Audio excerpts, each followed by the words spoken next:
Izolo ngiphuphe udadewethu ezivalele kwelimnyama igumbi. Ngambuza ukuthi yini, kwenze njani. Wathi yena usencamela ukuhlala ebumnyameni kunokuphumela eminyango abonwa besilisa. Spirits kaMamwini, vuka abesimame badiniwe bafuna ukuzilwela. Kwazise sebephenduka amachwane balekela ochakide kwezakithi sidaladi.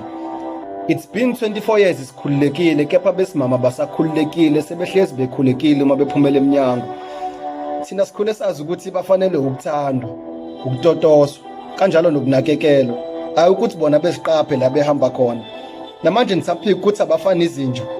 Sengikhalela kwazona izinja esifanisa nezilwane seniphenduke zona nina. Uyinene ube namaphupho futhi ube mnene, nakwangqondonkulu besefikile.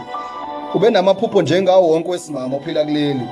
Ubezibona evuselakhe ikusasa nowesilisa, okubuhlungu owakho umphefumulo uhambe ngowesilisa.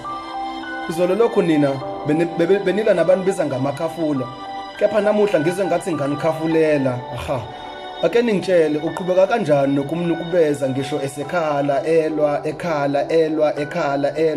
wena uyaqhubeka nokufuna ukukhipha sakhe isidoda ngenkana usinga ndoda wena ha.